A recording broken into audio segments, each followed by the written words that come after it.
Okay, here we go. Okay, guys, what's up? So we're gonna talk about the stock market, what's going on, and I had a conversation with a guy at work. Okay, he's a grown adult. He should be able to make his own decisions on what stock he buys. Okay, really, no one should influence you to buy a stock, and sometimes that's hard to prevent because you hear news. The news can encourage you to go buy a stock. Other people on YouTube can encourage you to buy a stock. But at the end, it's your decision. It's the adult's decision if they're going to use that information to determine if they're going to buy a certain stock, okay? So that's why you have to do your homework. They say do your homework, do your DD. You hear all that stuff. But what it boils down to is no matter what a person tells you about a stock, you have to decide if you're going to buy it or not. The person on the other side is not pushing the button for you to buy or sell the stock. It's your finger, it's your thought if you want to buy it. Now, he was talking about AMC, and he said, man, the price is dropping and dropping and dropping and dropping. And he told me that he bought AMC because he heard that it was a squeeze happening, just like GameStop. And I said, can you see me? And I said, yeah, because a lot of people got into AMC because of that, because it's a high squeeze. It's a high squeeze play, right? It's a high potential for it to squeeze, just like GameStop did. And is there something on here? I don't know what's going on. But I hope y'all can see me. But anyway, he said that's the reason why he bought it, because he wanted to make life-changing money. Okay? And I said, you know, AMC is very possible that it could squeeze because it's in that squeeze category, just like I keep telling this guy. Just like a lot of stocks on the stock market that people don't even talk about are in that squeeze category. But the question is, will they squeeze? No one knows when a stock will squeeze. The stock can be in a squeeze category and have a short float and will never squeeze. You would never see a squeeze. There may be micro squeeze where it rushes up and come down. It'll wait like a half a year and then it rise up again and come back down. Like a lot of these micro squeeze instead of a full blown out squeeze where you're making life-changing money. Now, when someone tells you, like he said, he was expecting to be able to retire and all this stuff, and he bought in at some of the stocks he bought, some of AMC stocks he bought at a high price. He said he bought some at 60, he bought some at 50, he bought some at 30, and he owns a lot of shares. And then I said, well, what did you do? What was your decision when the stock started dropping? What did you do? He said he held. He wanted to hold because the person that he was watching on YouTube said, the person on YouTube was saying that they're holding to the end. They're holding to the end. If it gets to zero, they don't care because they invested a certain amount of money. Now, if someone invested $20,000 into something that says life-changing money, in my mind, there's no way you're going to let it go down to zero. Now, if somebody invested a couple of $100, maybe $500, maybe $1,000, they may let it go down to zero. Numbers like that may, but anything higher than that, I cannot see anyone holding a large amount of shares, especially if you got $20,000, $10,000, even $8,000, and you're not really financially wealthy, and you holding in AMC to wait for the squeeze, but you see you in the negative, like really far in the negative, and you got $10,000 in there, I don't know what to tell a person like that. Like, I got an AMC, for me, I got an AMC for one reason, because I heard it was a squeeze, okay? But I also listened to some people on YouTube. I listened to, I think his name was Matt Kors. I think that was his name, Matt. Trades. And a lot of these other people that were talking about AMC. What's his name? From the stock market. I can't think his name right now, but he was very popular.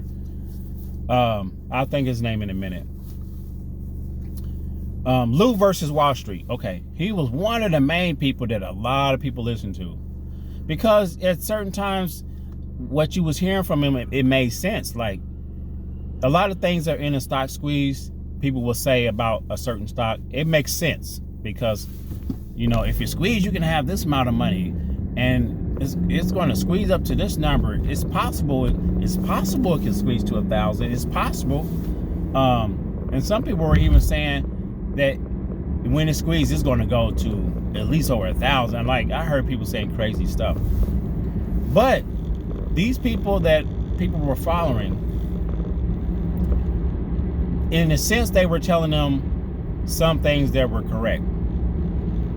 They were telling people that AMC can squeeze, okay? AMC, if it squeezes or when it squeezes, it's going to get up to high numbers because this is the reason, because it's oversold, it's been shorted so many times, and they have to cover. These shorts have to cover it. And then, you know, they have to cover by when this happens, when a certain thing happens, it's going to start to squeeze. It's going to some of you guys get what I'm saying. Like, all these catalysts that kept coming through, this is going to boot the squeeze, and it's going to start the squeeze. The shorts have to cover by this date. You know, they were saying all kind of crazy stuff. For me, I listen to that stuff, but as an adult, I'm not trying to lose a lot of money in the stock market. I put enough in where I feel comfortable, but when my shares got down to $27 to $28, I sold almost all of them except for a few. I kept a few on the back burner just in case that squeeze happens, and when it happens, I will still be in on it. These other shares that I have on the side, now is very few. Those shares I do not care if they go to zero. But if I had $10,000 worth of shares, I'm going to really think about that before I let my money go down to zero. Now back to these other YouTubers like Matt, Trade, Lou versus Wall Street, and it's a lot more out there. I watch a lot of people, and you know, and they hype the thing up, but those top dogs, think about it. Okay, guys, think about this. I'm not saying that AMC will not squeeze, because it's possible, because it's in that squeeze category, just like any other stock. It's just a matter. It just matters. It matters when these shorts are going to cover, and if they all going to cover around the same time. Because do you think every short's going to cover at the same time? Probably not. Have some shorts covered? Some probably covering little by little right now. Okay, right now at these low prices, they're probably covering little by little, because they gotta like average down. They gotta make sure that these they're cutting the tree down. They gotta make sure that the stock, if it keeps going lower, they want to sell some more. They want to cover more and cover more. So I don't know. I can't see every short position or every short seller covering around the same time for the squeeze to happen. But there's a lot of things that has to take place for that squeeze to happen. But anyway, now think about this. All those top dog YouTubers that were giving you pretty good information, and some was making sense and some wasn't. But you have to decipher that. Now, when AMC started getting down to like a very, very low price, like when it started coming down to like, I don't know, but some below 20, when it got like to 20 and started going down, I feel like And I seen some of the YouTubers, some of those ones, particular ones, they pretty much disappeared. Like, one got on there and said, I think it was Trey, he just got to the point, he was like, he talked about it so much, he was so hyped about it because the squeeze was going to happen. But when he had a price target, he had a minimum price target, and when he got to that minimum price target, as an investor, because he's a pretty good trader, no matter what no one says, he was going to be out because he don't want to take a larger loss than what he's already taken. Okay. If he bought most of his shares, he bought up, average up or whatever, or average down, whatever he did, and he got to his numbers, he was probably selling some shares, and he sold some shares, and he probably just start selling a little by little by little, but still saying that he was in AMC. He was for AMC. But when that number got to a very low number, to his point, there's no way he was going to hold all his shares. And if he had, I don't know if he showed his position. I don't know if any of them guys showed their positions, but it doesn't matter if they show it or not, because that's their account. That's their money. I mean, I wouldn't show nobody my position on everything. But all of them got to a point, they had a minimal price that they want to get out. And because they didn't want to take a big loss. Some of them probably had a large sum of money in it, and there was no way they was going to let all that money go to zero. Now, do I think those three people still hold some AMC shares? I believe they do. I don't think they sold every last one of them, because we don't know that. We only know that some of them got on there on YouTube and they said they sold their shares. But do I believe they sold all of them? No, because no one in their right mind, if they know there's a squeeze play possible, very trending talk about squeeze play, is going to let every single share go. I got some shares on the side just in case. I'm pretty sure Matt, Trey's, Lou versus Wall Street, and the rest of them guys, they kind of disappeared. Some of them disappeared some disappeared for a moment, and then they started doing other things. They moved on into other stocks or whatnot. But don't be surprised. They may have shares sitting on the side. Most likely they do, because if they are a stock trader like they are, they some of them know what they're talking about. They know how to trade. They're making money. They're going to hold shares. Okay, this is all to it, and they know what they're doing as far as making money and advertising about stocks. And if you see something trending, most people know when you're on YouTube, if you see something trending and you want your views or whatnot, you're going to try to follow the trend to get views. Okay, and it works. It definitely works. And YouTube is another source of income. If you can figure YouTube out how to make money, how to get on here and make money and have people follow you, you can make another passive income. Okay, it's just another source of income. If they got Discord, all that, if people join those things, they got another source of income. They're gonna have money coming from Discord. They're gonna have money coming from YouTube if they account is set up. They can get money from the lives. People donate money in their lives and all that. These are sources of income, and no one can be mad at them for doing that. You cannot be mad if someone told you about a stock and then it goes to zero. There's no way you can be mad at them because they didn't force you to buy it. So these things I told that guy at work, I mentioned it to him, and he's like, all he can do is shake his head, because this guy was buying the stock when it was high. And there's a second guy too at work.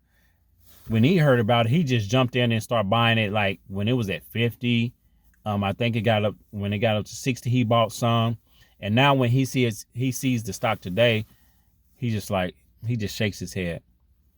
And I said, well, did you sell it or what you going to do? He's like, I'm just going to hold it. He doesn't have a lot anyway. He's just going to hold it. Exactly what I'm doing. I'm holding the few that I have that I don't care if it goes to zero. I'm going to hold it. But this is the thing. This is the main point. This is the main point. Decide what you're going to buy. Use your own decision. You do your homework, like they say. You are grown. You cannot blame no one for telling you about a stock and it goes to zero. You just can't. Okay. Was I ever they asked me, was I an ape? Or you're not an ape. You're not a true ape. I never was an ape, and I never said I was an ape. And I was only in AMC to get on the train to try to make some money. Just like I get on the train to make money on other stocks. Okay. If I hear something about it or hear something trending, or me as an investor, I'm going to put a little money on. I'm going to place a bet and see if the horse wins, you know. I mean, that's what a lot of traders do, and they do their homework, okay? And then there's some trades that it doesn't matter what the price go to, it's a long-term play, okay? Some of these trades are just long-term. You hold them just like a savings account, and you don't look back until that time comes you want to retire or move out the market, okay?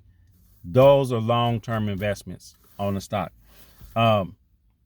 But I think that's it. I think that's all I want to talk about because I got some things to do.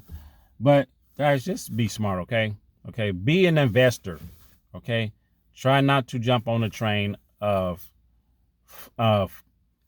try not to jump on a train and don't know what train you're getting on.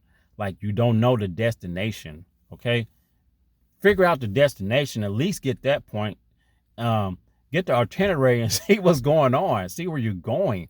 And if you know the train is going to jump the track at a certain mile, get off. Don't get wrecked, okay? All right, guys, I got to go. My coffee cup is empty, and we'll see you in the market. Hit the subscribe, hit the thumbs up, and I'll see you later. Peace.